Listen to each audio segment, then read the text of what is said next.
to get that particular copy of your paper right there. Let's look at the front page of that PD as you get it to your phone.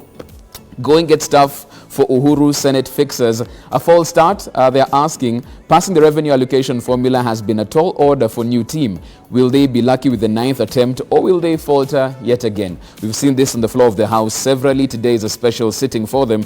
Really, how does this play out when it gets to the floor of the Senate? That is what you can get in detail in your copy of your PD. It's on page 4 and 5 therein. Also in the PD, work in cabinet to go on with CSs on 11-day leave. This is on page 2. Right there, you can get that story indeed. Also, ray of hope as hotel business pick up. Ban on Mutumba lifted as well. 271 testing positive as of yesterday. But on the flip side of that, economically speaking, some respite for Mutumba traders who'll be able to get their wares in. And the hotel business slowly trying to get back on its feet after being crippled by the COVID-19 pandemic. But this brings our caseload in the country to 30,120 as of yesterday. And that's a story you can get in detail as well on page 8 and 16 of your People Daily today. Front page of The Standard now. Boost for Uhuru Raila in cash row. Mudavadi and governors throw their weight behind President and ODM leaders' formula for sharing revenue with counties. Some senators accuse state of intimidation to back motion. Senate meets today for a record 9th time to unlock this stalemate. What consensus has been built over that particular period of time, what happens when they get to the floor of the House is what we'll all be keenly watching on that particular issue. That story can be found in your copy of your Standard right there. Also in your Standard, search for 2022 poll lineup gathers pace, as you can see there. As is customary, meetings in SG Kotu at Woli's home, as you can see right there. Key people of interest from David Morave, Mao Kamaore, Junet Mohammed, Gideon Moi, James Orengo. What are they planning? Tiati MP as well, William Kamket as well. What could be on their cards, of course, as they move forward for 2022? And what political posture will they be taking? That story is in detail on page 8 of your Standard today. Front page of the Daily Nation, Uhuru, Raila, Moi team up for 2022. Leaders are crafting a winning coalition from Jubilee, KANU and ODM parties. That's how the Daily Nation is calling it, with that same picture on their front page right there. Calling it a political deal where emissaries of President Uhuru Kenyatta, ODM leader Raila Odinga and KANU chair Gideon Moi have been holding closely guarded meetings with power brokers in homes and private clubs in a bid to craft a working formula to prevent voter backlash as witnessed in 2002. Yesterday, Kotu SG Francis Atwoli hosted Mr. Moi and representatives of 3 camps for lunch at his Kajiado home in that particular session. That story is in your copy of your Daily Nation. You can find it on page 5 therein. Finally, from page of the Star now, Kagwe, how I'll dismantle Afya House cartels. There are those who have penetrated the institution over a long time. We're not talking about people who entered there last month. We are talking about people who are doing what they have done so for the last 20 years. So a man at the helm and has promised to be the new broom that sweeps this particular ministry clean. How he does it, of course, the health ministry facing graft allegations over COVID-19 funds is really the key question, and it really lands at his doorstep on that. And you can get that story as well in your copy of your Star therein. So as you can see, lots to discuss right here as we do that. And don't forget, later on in the show, we get to speak to Major General Badi. He's a DG, Nairobi Metropolitan Services, so you can stick around for that. My panel in studio ready to discuss these particular issues in our dailies. Let's get into that. Good morning. It's time for your newspaper review.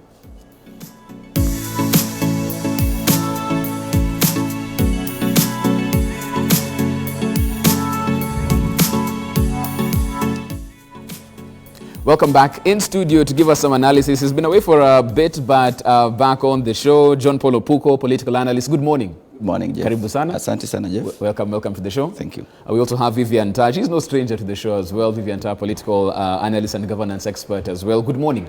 Good morning, Jeff. Karibu sana. Happy to be here. Asante sana. Let's get right to it. Front page of the People Daily talking about the going getting tough for Uhuru Senate fixers. We are on round 9 of this at this particular point. Various amendments on the floor of the House, but still no consensus on this. They'd asked for breaks to actually use that a period of 7 days to get to a common ground. That still has proven very elusive on this. Vivian, is this the time where they actually now get it right? Round 9? We're actually tired and absolutely fed up with all these extensions. It's been over a month. It's like now we're in a boxing match, you know, that has so many rounds. You have to keep going and keep going. And even now, it's not clear whether in the discussions today, you know, we'll have a way out. A lot has been said about this revenue issue, but I think it's about time personal interests were put aside and senators remember that they are there to protect the interest of the counties. I'd be very interested in hearing senators, especially whose counties are not losing, but are not working towards something, a solution. I understand where the senators whose counties are losing are coming from. You know, you're there to protect the interest of your county, and therefore you would not agree to something that does not benefit your county. I mean, if I was in their place, I would not support it.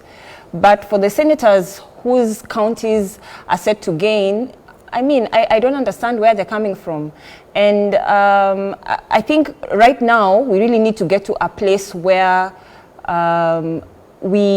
it's not so much about fighting over the 316 billion, but figuring out what do we do so that we have a lot more resources available for the counties, and also begin the conversation of the 3 trillion budget. I mean, how is it used then nationally? Where is all the money going? It's about time we started querying, not just about the 316 billion, but the entire amount of money. And just going back to the headline, I'm really disappointed in Majority Whip Irungu Kang'ata. Where is that? And not just him. I think that entire leadership team in Senate, especially from the majority side, there's a lack of teamwork. You've seen it in the deliberations at Senate.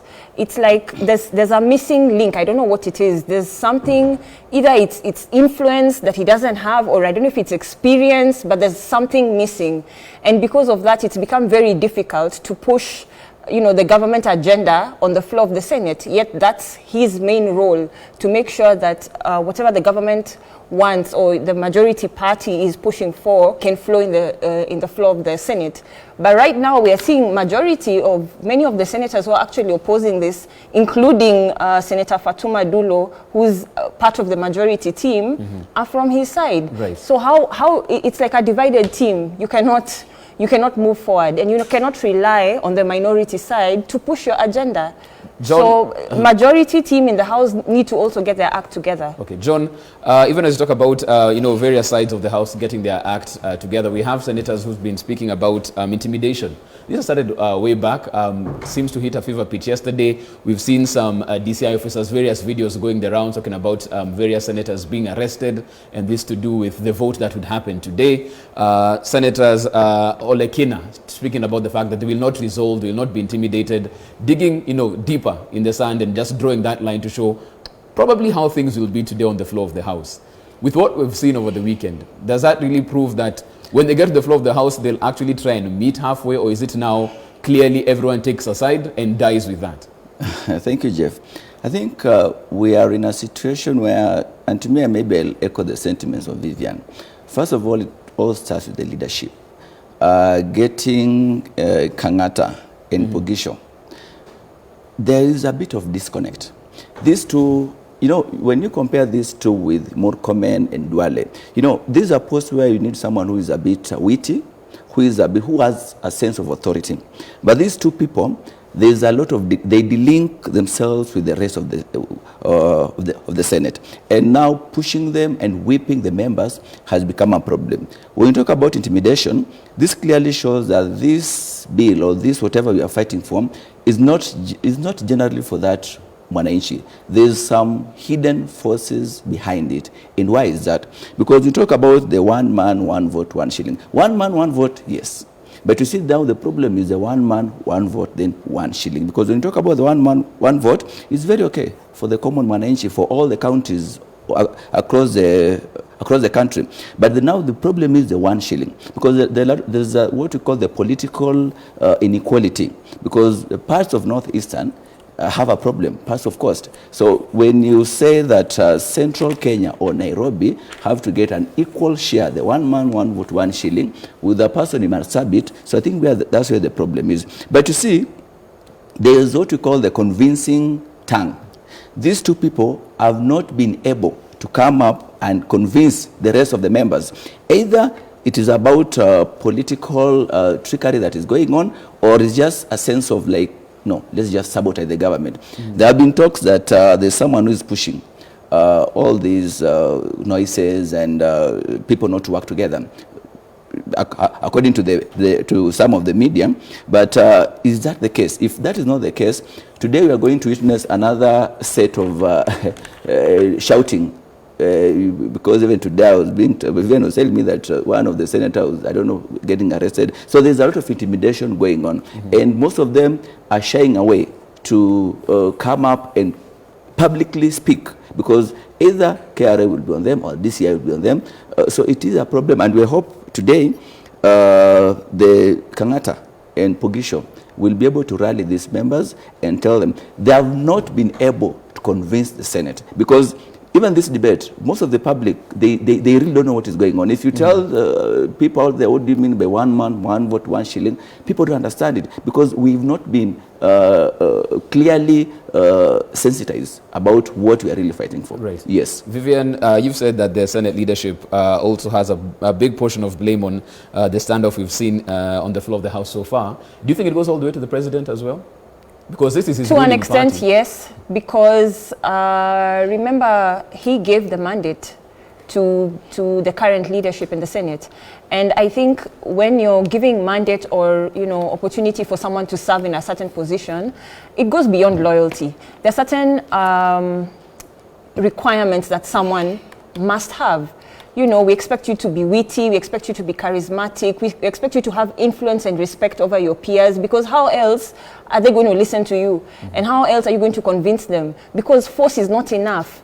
It can work sometimes, but it will not work all the time. So you have to have other ways of, you know, bringing your agenda to the table and convincing your colleagues to, you know, vote in the manner in which the government wants.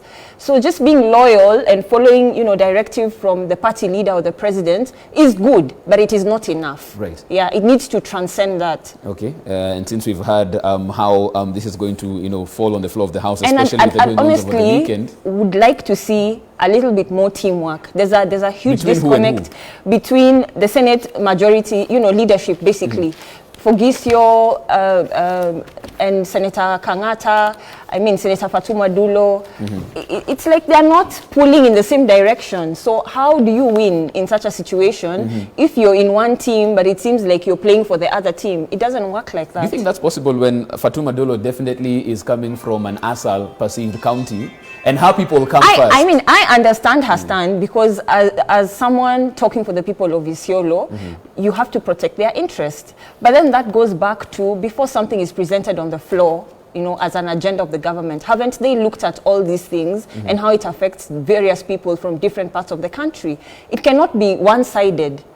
Yeah, but a consensus needs to be reached such that people are not losing so much money. Right. But on the same note, Senate, one of Senate's other mandates is to oversight, you know, these county governments. I'd like to see them doing that a lot more, because also when you look at the Auditor General's reports, a lot of money is lost in these counties. These county governments cannot account for a lot of resources that they've been given. So as much as we are saying we do not want counties losing money, we are also saying we want to see more accountability. And that's why it's a good thing that that's one of the parameters CRA put in place for the basis of this county revenue sharing. Right. Okay. Yeah. And of course, it's something we will see on the floor of the House with all the drama and intrigues that have been brought throughout the weekend. What does this mean on the floor of the House as far as this bill is concerned? We'll be following that story right here on K24 TV. Let's move along. Stick to matters politics. It's a picture that's on all front pages of the Daily, save for the Star. And this is the meeting that took place on the Daily Nation's front page. They're calling it the Uhuru Raila Moi team up for 2022. Leaders crafting a winning coalition from Jubilee, KANU and ODM parties right there. As you can see, the key people of interest. Let's not forget John Paul. Last week, or is it the week before that, Vice Chair Jubilee, David Murathe, said that the country had better prepare for Raila presidency in 2022. Do you think that's what's on the agenda when they have these luncheons? Yeah, I have those sentiments of Murathe, but you know, Kenya's constitution, and we have elections after every 5 years. What is happening here Kotu Secretary General Francis Atwoli has been perceived to be like the Mr. Fix-It. I don't know if he's going to achieve, but if you see all this group, starting from Mauka Maore, Peter Kenneth, all this, we see Orengo, Memusi, is he going to be able to marshal? Because the only people who have been secluded are guys perceived to be close to the DP, William Ruto. And it's going to be a hard task for Jubilee and even for ODM if this is going to be the way. So Atwoli is working as a person who has been sent like a messenger that we are going, this is the lineup. But you know, the politics, there's a constituent, and they're just trying to say, and let's say like now the ODM part, that we are going to make sure that Raila Odinga becomes the president of Kenya. Okay. And this is going now to be able to calm the waters, especially in terms of maybe Nyanza and Western, where Raila has that political base. But you see, that is not the position, because, you know, politics, it keeps on changing. Okay, Who John knows? Paul, I'll have to Yes. just cut you short there, take a short break at this particular point in time. I do believe we now have Major General Mohammed Badi, DG NMS, who's going to be joining us on the show. Quick break, we are back with him. After that, of course, this is K24 This Morning.